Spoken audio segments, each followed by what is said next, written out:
¿Qué es lo más inquietante que ha dicho alguien en su lecho de muerte? Trabajo en una residencia de ancianos, y uno de ellos me llamó la atención: mis hijos me dejaron aquí para que me muriera. Que eso no te pase a ti, hijo. Antiguo auxiliar de enfermería en la unidad de demencia de una residencia asistida. Mi padre está de camino a recogerme ahora. Decía eso cada vez que iba a verla hasta que murió una semana después de empezar. Mientras aún se movía, ordenaba su habitación y se sentaba en el borde de la cama para esperar la mayor parte del día. Mi abuela agarró la mano de la enfermera, y dijo: creo que me voy a morir ahora. La enfermera le dijo que no, que estaba mucho mejor y que probablemente se iría pronto. Pero mi abuela se fue antes de que pudiera terminar su frase. Ella lo sabía.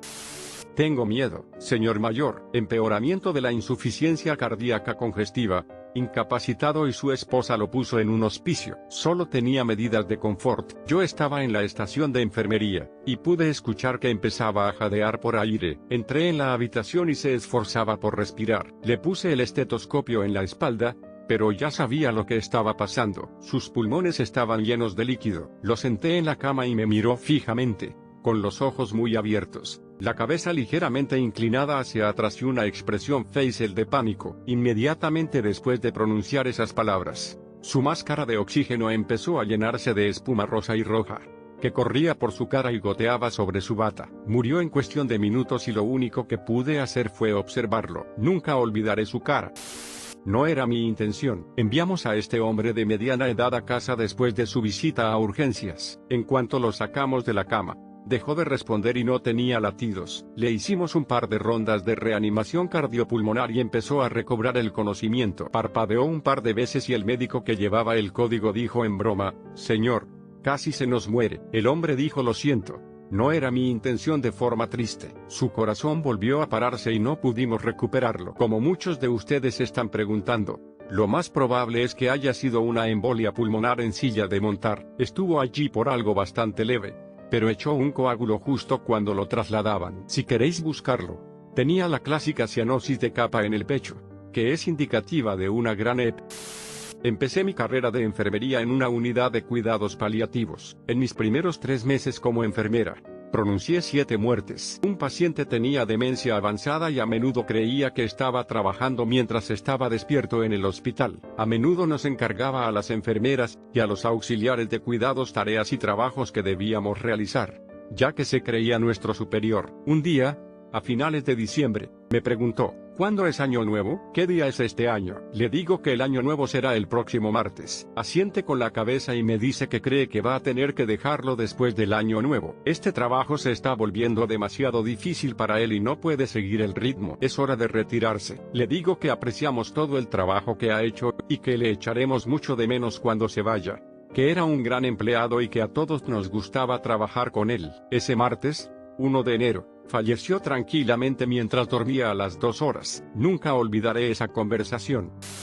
Soy estudiante de enfermería en Canadá, y en mi rotación de cuidados paliativos tuve un paciente que iba a recibir asistencia médica para morir al día siguiente. Era un paciente anciano con cáncer. Me dijo que era un ministro autoordenado, nada oficial, sino un predicador a domicilio, y que podía confesarle lo que quisiera. Le seguí la corriente y le susurré algunos de mis mayores secretos. Pensé que a quién le importaba que fuera a morir mañana. Me dijo que estaba bien, y pude ver que apreciaba que le confiara. También me dio su dirección de correo electrónico y me dijo que, aunque no enviaría correos electrónicos a cambio, los recibiría. Era un tipo genial. Hace muchas lunas, cuando era estudiante de enfermería, un hombre de unos 40 años yacía en su lecho de muerte a causa de un cáncer terminal, con su esposa sollozando en la cama a su lado. Miró a su mujer, usando la última energía que tenía para secar suavemente sus lágrimas y acariciar su mejilla. Se quitó la máscara de oxígeno y le dijo: no te preocupes, amor, no tengas miedo, es solo la muerte, y falleció poco después. De cuando trabajé en la práctica privada, tuve un paciente que fue diagnosticado con un cáncer de garganta moderadamente agresivo pero tratable. Intentamos todo lo que se nos ocurrió para que considerara el tratamiento. Se negó a cualquier tipo de tratamiento, así que después de unos 3 meses, su esposa hizo que sus 2 hijos adultos lo llevaran básicamente a la oficina a las 4:50 de la tarde de un viernes. Yo era la única enfermera del edificio. Lo llevé a una sala de examen. El tipo estaba completamente gris, demacrado, y se podía oír lo cerca que estaba el final cada vez que respiraba. No era exactamente un estertor, pero sabías que sus pulmones estaban llenos de líquido. Sus hijos lo sentaron en una silla y empezó a deslizarse. La habitación era demasiado pequeña para ponerlo en el suelo, y la mesa de exploración era demasiado alta para subirlo a ella. Me coloqué entre sus piernas y lo mantuve erguido en la silla mientras les decía a los hijos que fueran a buscar al médico, y a la mujer que llamara al 911. Todos sabíamos que nada iba a mantener al hombre con vida mucho más tiempo. Me dio una palmadita en el costado de la pierna, era lo máximo que podía mover, y susurró: debería haberos escuchado a todos. No quiero morir. Perdió el conocimiento, y lo único que pude hacer fue evitar que se deslizara de la silla hasta que llegaron los paramédicos. Después de que la ambulancia lo llevara al hospital, duró unas 4 horas. Tuve que decirle a mi abuela que la diálisis solo le daría una semana más de vida, y que era su decisión intentarlo o no. Ella entraba y salía de la conciencia en ese momento, y estaba en un estado claro por el momento. Preguntó: ¿voy a morir? Le dije: sí. Me miró a los ojos, sonrió un poco y dijo: a veces tienes que hacer lo que no quieres hacer. Cerró los ojos, me apretó la mano y durmió hasta que falleció un día después. Cuando las cosas se ponen difíciles, siempre la oigo decir: a veces tienes que hacer lo que no quieres hacer.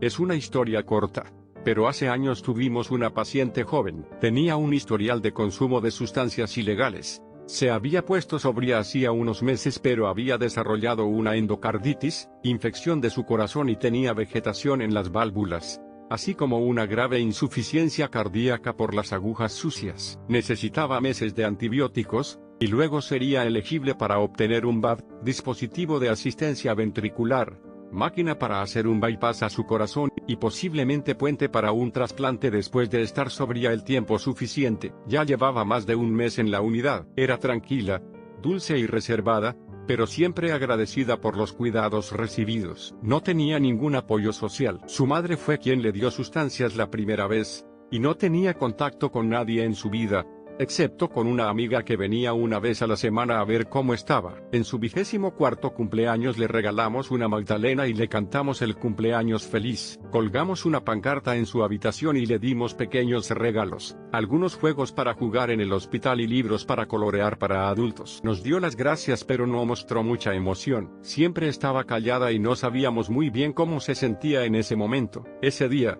el día de su cumpleaños, sufrió un paro cardíaco y murió. Pasamos 45 minutos intentando recuperarla. Su amiga vino a recoger sus cosas, y nos mostró el mensaje que le había enviado ese día. Tenía una foto de la magdalena, los regalos y la pancarta, y decía: quiero a mis enfermeras. No sé cómo decírselo, pero son la mejor familia que he tenido. Al final nos lo dijo. Nunca la olvidaré. Lloré sin parar durante todo el resto de mi turno de noche.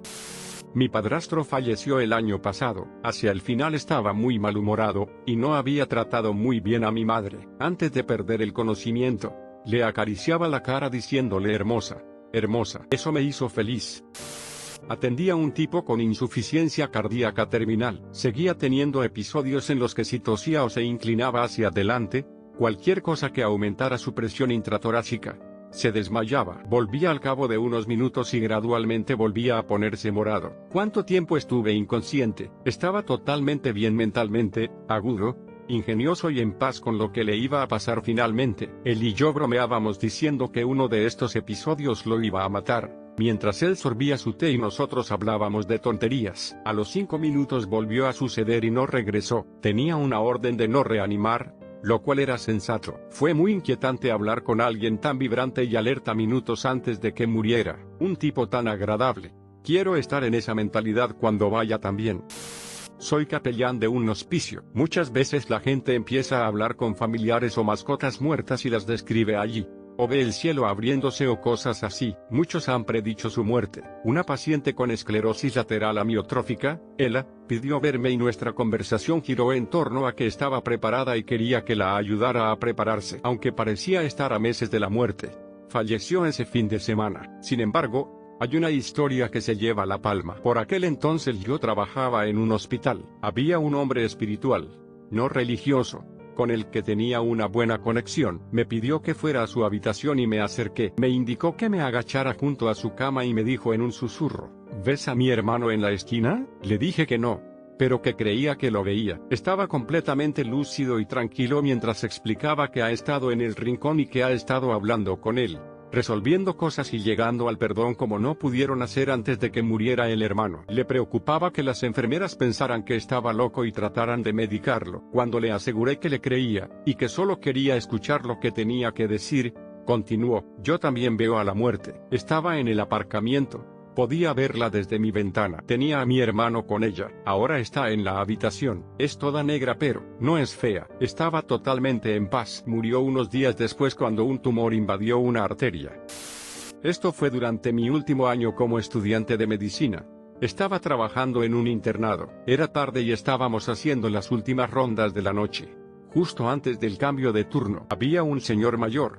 Venía de un hospicio en casa, con cáncer en fase 4. El COVID había limitado las visitas de los familiares a intervalos muy cortos. La familia a menudo tenía que esperar en los vestíbulos o volver a casa hasta que se abriera otro horario de visitas. Durante unos días, cuando estábamos solos, habíamos hablado durante los momentos de su lucidez. Había expresado su culpabilidad por el dolor que su muerte estaba causando a sus seres queridos. Me miraba con una débil pero genuina sonrisa cada vez que le preguntaba si estaba bien. Ni una sola vez se quejó de dolor. Incluso se negó rotundamente a tomar analgésicos cuando se los ofrecieron. Su razonamiento era que otra persona los necesitaría y no él. Todos sabíamos que estaba sufriendo, pero, en esa última noche, me dijo: quiero que esta sea mi última lección para mi familia. Quiero enseñarles cómo morir con dignidad. Unos momentos después, me preguntó si podía decirle que estaba bien morir, que encontrara la paz y el descanso. Dijo que no podía soportar la idea de que su familia le viera morir.